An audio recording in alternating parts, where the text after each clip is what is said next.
For me, coming to know Christ is to come as a little child. The reason why I have Peter up here is that we all are like a little child. We all learn different ways, different things. Sometimes we got to push the envelope to figure out what we can and what we can't do, huh, buddy? But that's okay. That's what we're called to do. Yep.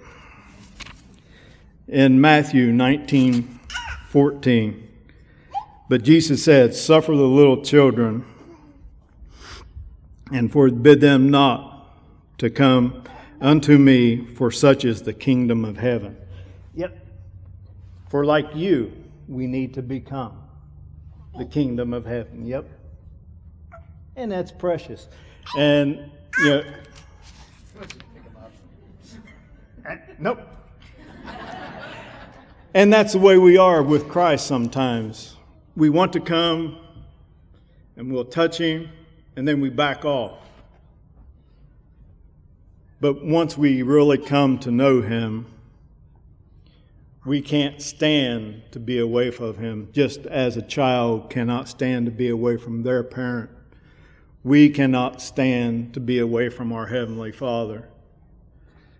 Once we're in that presence, we long for that presence all the time.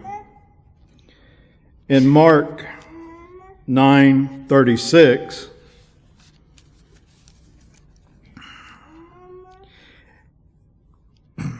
and He took a child and set him in the midst of them, and taking them into His arms, He said unto them, "Whoever shall receive one of such as these children in my name receiveth me, and whoever shall receive me and receiveth me not, but that sent me."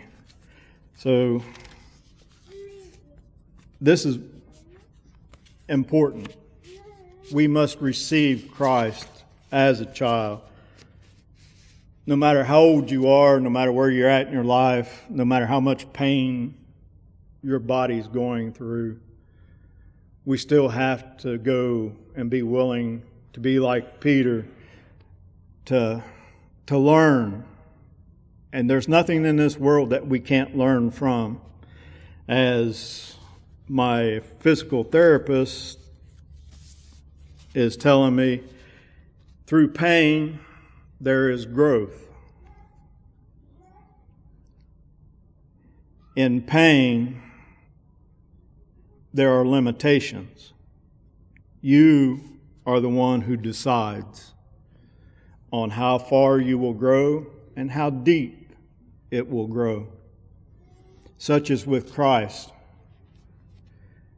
In my life, I've had many experiences with Christ and felt really close to Him. And then there are times in my life where I've been as distant as from here to Alaska from Him. There's an example I would like to give. I've shared it before, but in a different text. I was engaged to a girl out in Missouri back in the 80s, and I went to go see her one Christmas. And I was convinced by someone else to take the southern route to St. Louis and then over into Kansas City. So on my journey outside of Cincinnati, somewhere in Indianapolis or Indiana, I picked up a hitchhiker. And I took him all the way to just outside of Kansas City. Never spoke more than maybe 15, 20 words. But when I picked him up, there was I don't know how to describe it. a peace, it just felt right. And as I picked him up, we drove all that way. I get to where I told him, I said, buddy, I said, I've got 15 minutes from here to where I'm going to be at. I said, I got to let you off here. And as the little truck stopped, wasn't any semis in the yard. And as I let him out of my car, he asked me, he said, can I pay you for your time? He said, the only thing I got's gold. I said, no, man. I said, I don't need your gold. I said, just helping you out was enough. And before I could turn my car around in that 30 seconds, he was gone.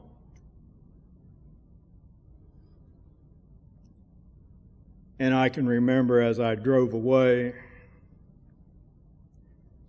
having the feeling of meeting somebody very important.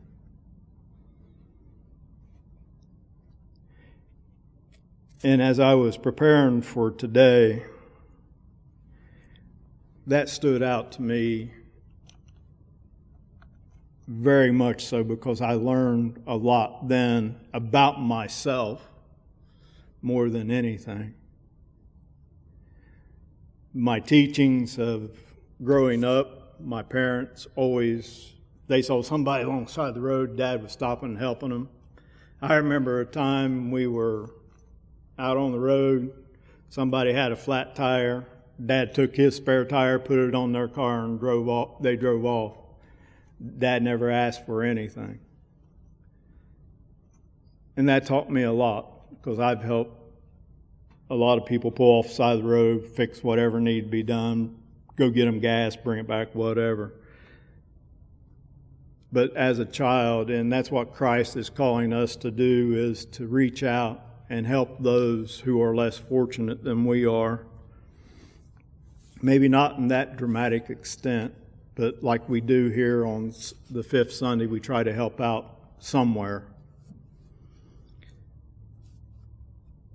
And sometimes in death, we find God's grace and His amazing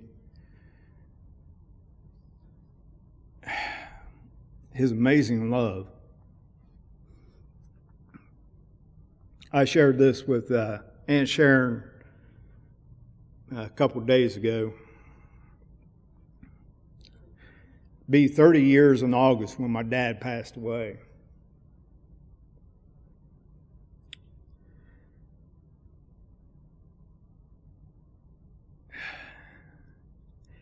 He,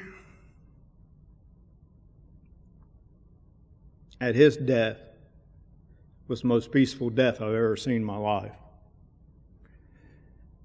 Anybody that was in that room will tell you the exact same thing.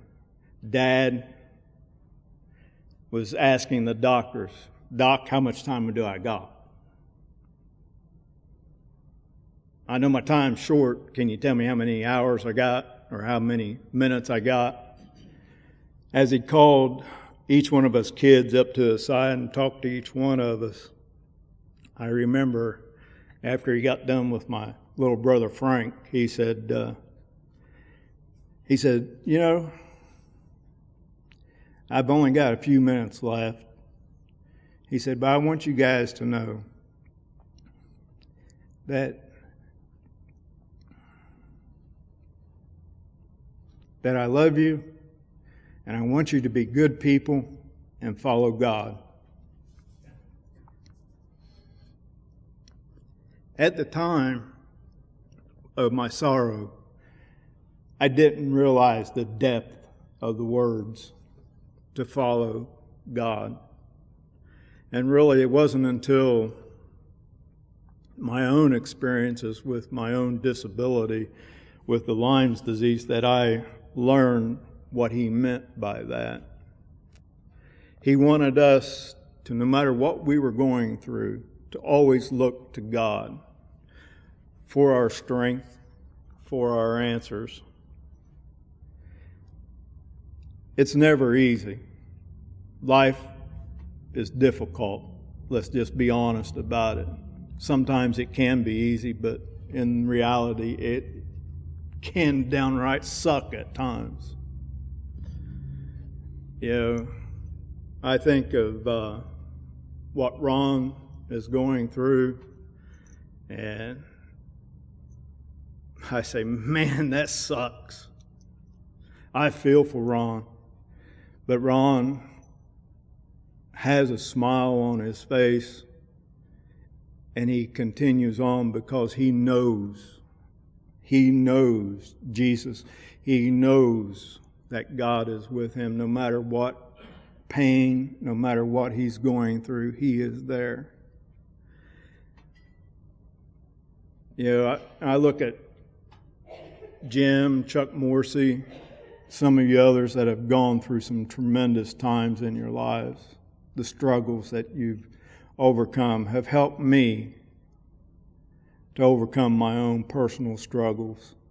And that's what we're called to do. Sometimes it's not obvious. Sometimes it's very subtle.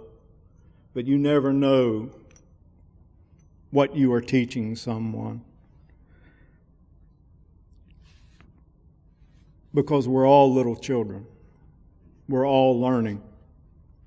Even though we may be grown adults, we are still to learn. I ask God to open the eyes of my heart and open my mind to His will. And I believe that's what He asks each one of us to do, to open our heart, or open our minds to what His will is. Sometimes it's not being in this building, it's being somewhere else, helping someone else.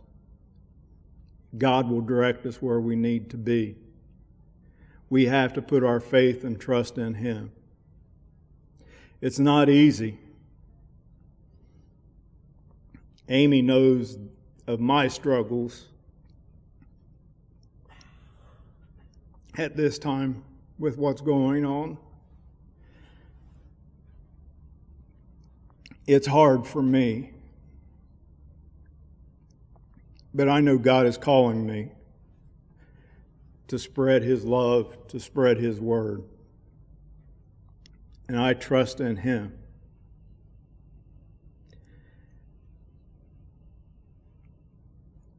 That's what it's all about. Our theme today, the message of the little children, it's all on how we follow Christ. Our path, we may walk a similar path, but we never walk the same path. Because your stride is different from mine. My understanding of what I see is different from yours, but that's okay. But we have to remember to reach out to the Father and to each other for strength and help and guidance along the way. I am not a smart man by any means. I am a visual person. If I see it, I can do it. If I see it, I'll do my best to tear it up, redo it, and make it as good or better than what it was before. But you give me a book and tell me to read it and then try to do it, I can't. But there are those that I know very well, they can read this book and do exactly what it says. But I can't. I have to learn. I have to get knocked down, scrape a few knuckles, and then I learn. But I guarantee you, I will do it. And God hasn't given up on me, and if He hasn't given up on me, I know He hasn't, and He will not give up on you. If you learn anything from me today, know that no matter what you're going through, the Father is there with you, and He will carry you. And that is His promise to us.